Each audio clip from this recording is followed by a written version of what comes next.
Hello, magic makers, and welcome back to the Metaphysical Apothecary. We are your hosts, Shannon and Megan. Hi, everyone. Also known as the Scorpio Sisters, here to explore the mysterious, the magical, and the arcane. Taking action in the liminal, with liminal spaces, to set your boundaries is extremely easy. It's effective against intangible beings, certainly, but it's also very effective against human beings that you don't really want in your influence. It's also really easy and good for invasive insects. Yeah. Ants do not like these particular blends most of the time. I don't think spiders do either. They're not lovers of pepper. Mm-mm. Capsaicin is not good for them. Nope. Capsaicin is not good for most insects. And most things that we consider pests as well. It's not good for. Like mice. So your practical witchy advice for the week, folks. Exactly. Set your boundaries for the non-corporeal as well as the corporeal. Exactly. A pest is a pest, whether or not you can see them or not. Exactly. So one other liminal space that we got excited about when we were planning this podcast episode are, I'm trying to figure out how to phrase, our lengths of time.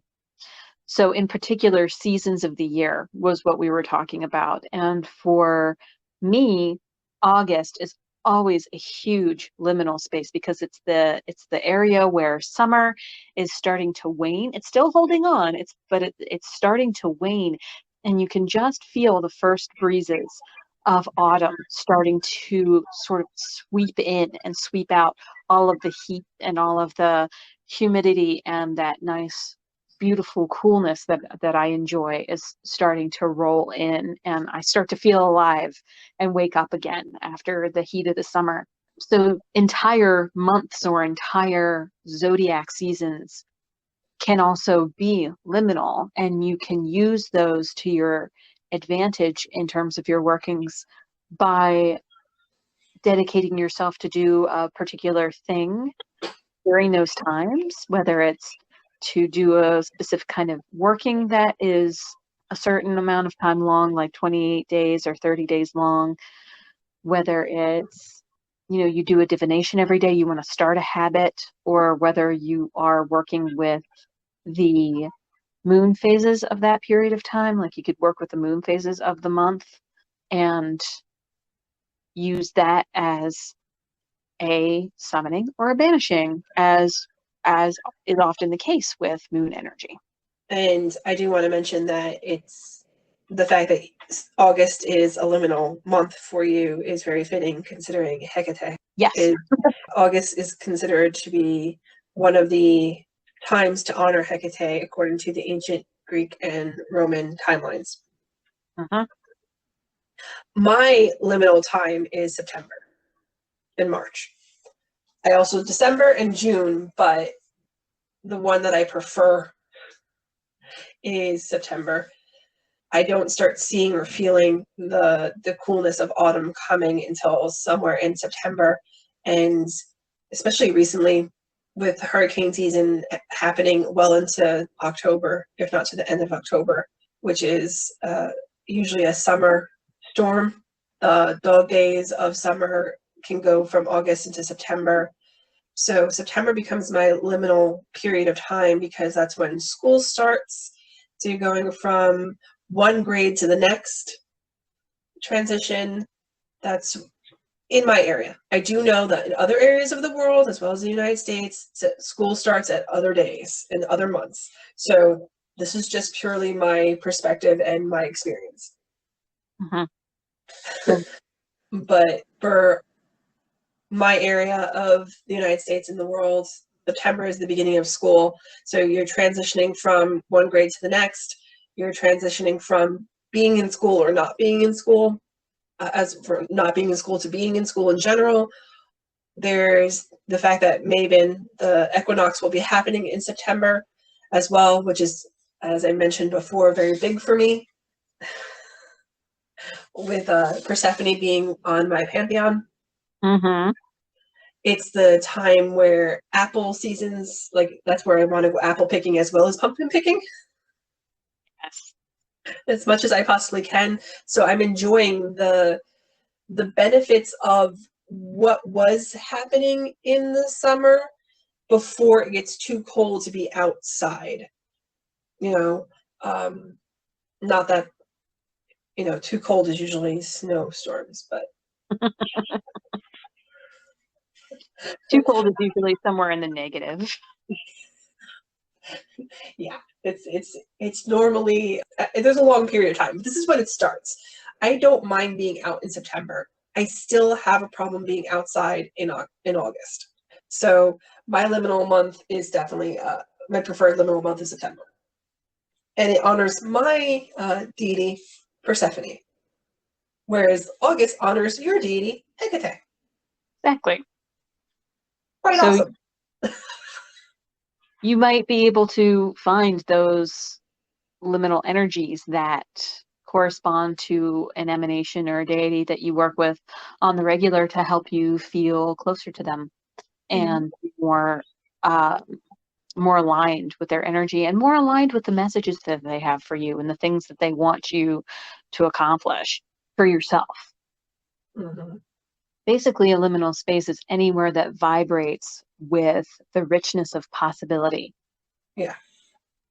We can put this at the beginning, but Mm-hmm.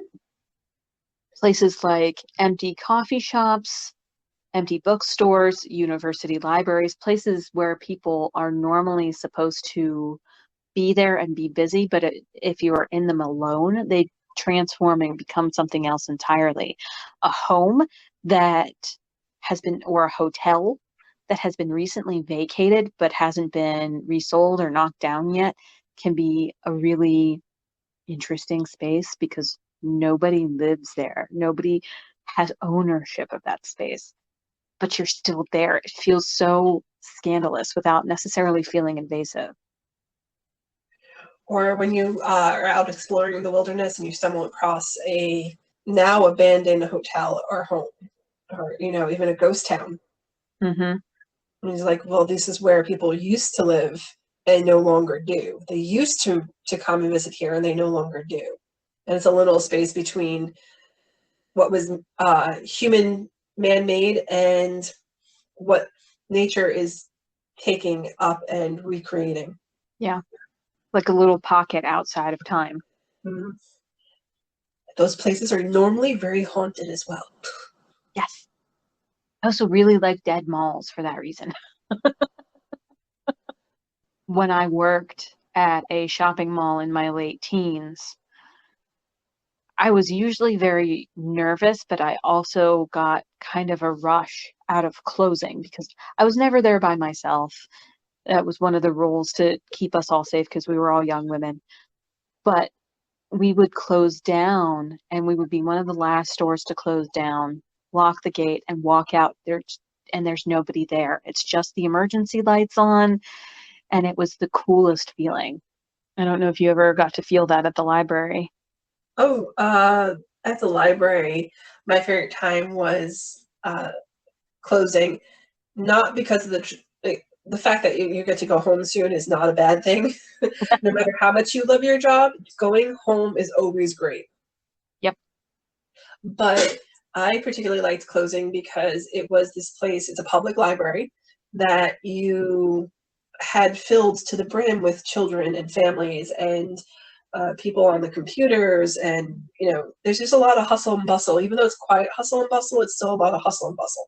And when you're closing down for the day, that stillness that would happen, it was definitely ripe with energy. It was a very enjoyable time, but it's also the time where we had the most interactions with our resident ghost. Yes. The ghost did not necessarily like to be seen, although you would catch a glimpse of something in the corner of your eye after you had just finished checking a room to make sure like there's nothing out of place. And all of a sudden there would be movement and you'd have to go back in and check and realize that no, that was just the resident ghost moving through. Mm-hmm. But it liked to place like throw sounds around. So in one particular instance, while we were closing, I was on the first floor and one of my supervisors was on the second floor, and we were going around checking the rooms. And I had just gone through what was the original entrance to the manor that is now the library. And walking out to the next room, I heard a cough. So I had to go back in to check it and, start doing the hello, is anyone there? Because you heard a distinct cough. My supervisor was calling down saying, Shannon, was that you who sneezed? I was like, no. And I heard a cough. He's like, you heard a cough? Like, yes, it wasn't a sneeze. It was not a sneeze. I did not sneeze. I did not cough. Like, I did not cough. I did not sneeze. Do you see anyone? No. I'm checking behind the sofa and the armchairs of the entrance now. It's like, okay, it's the ghost. Let's go. The ghost liked messing with him because he would get calls from the library late at night at midnight asking for him at home. Like, this is the library speaking. Can I speak to the supervisor's name? Insert here. Oh my goodness. The ghost liked messing with him. And I think it liked messing with him because he was so freaked. So the ghost was essentially calling him, being like, hey, you up? Yeah. I'm bored. What are you doing?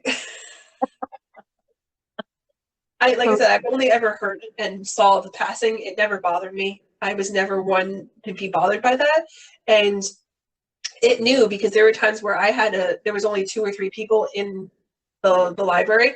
So I would have to go through the library by myself while other things were getting done. I was never freaked by the bizarre sound or, shadow that moved past. I'd look and go, I think that's the ghost, but I got to go check to make sure it's not a human being. Because if it's a human being, they need to get out. Right. This is not your place no more. Right. So it never bothered me because I was never bothered by it. Well, and to your point, the liminal space that happened, that was created by the absence of people in the library, made it easier for that ghost to manifest and come through. Yeah. The veil thinned and it was able to communicate more easily. Yeah. So if you feel like there is an entity of some kind, whether it's a ghost, whether it's a nature spirit, whether it's a deity, whether it's an angelic emanation, if you feel like something is trying to get through to you, go and meditate on it in the liminal for a while and see if it comes to you. I'm going to edit this out, but I also want to mention that for us to ponder later, probably, the liminal spaces of the public spaces that become liminal at the end of the day, Mm-hmm. they gather a lot of human energy, and like ghost hunters and ghost adventurers and all the other paranormal investigators out there, like the liminal beings that are ghosts, that are spirits, that are these non-corporeal entities, need as much energy as they can get in order to manifest and make their presence known.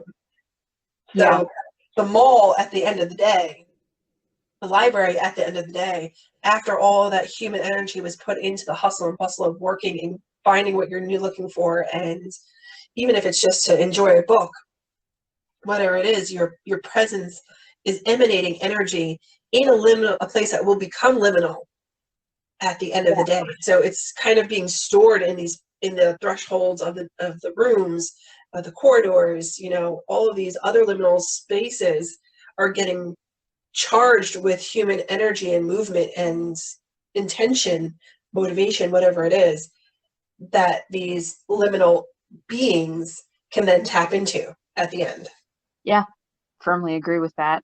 That's why they so often on Ghost Adventures bring in the positive ion generator. So that's all we have on our topic for today. Thank you so much for listening in, and we hope you'll join us again soon. In the meantime, you can follow us for more witchy wisdom, both here and on our blog. And you can also check out our original art on Society 6 for sacred decor and more. Thanks again for joining us. Go make some magic and live your best life. Bye.